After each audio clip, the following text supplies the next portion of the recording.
Hi friends, perfect set dosa టేస్టీగా easy ప్రాసెస్లో ఎలా చేయాలో చూద్దాం. దానికోసం నేను 2 కప్పుల రేషన్ బియ్యాన్ని శుభ్రంగా కడిగేసి నానబెట్టేసుకున్నాను మార్నింగే. అలాగే 4 స్పూన్ల మినపగుళ్ళు, 2 స్పూన్ల మెంతులు కూడా విడివిడిగా నానబెట్టేసుకున్నాను. వీటన్నిటిని శుభ్రంగా కడిగేసి ఇలా గ్రైండర్లో వేసుకొని మెత్తగా రుబ్బుకొని ఒక గిన్నెలోకి తీసేసుకోవాలి.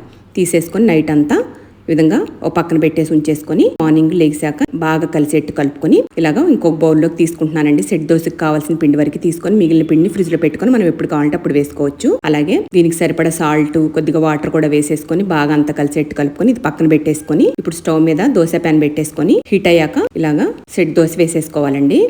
మామూలు దోశ లాగా స్ప్రెడ్ చేయక్కర్లేదండి. ఈ విధంగా వేసేసుకొని కొద్దిగా ఆయిల్ కూడా వేసుకోవాలి. చూసారా ఇలా హోల్స్ లాగా వచ్చినాయి దోశ అంతా. ఇలాగ ఒక 2 మినిట్స్ వేగాక ప్లేట్లోకి తీసేసుకోవటమేనండి. ఒకవైపు వేయించుకోవాలండి, ఇది 2 వైపులా ఏం వేగక్కర్లేదు అనమాట.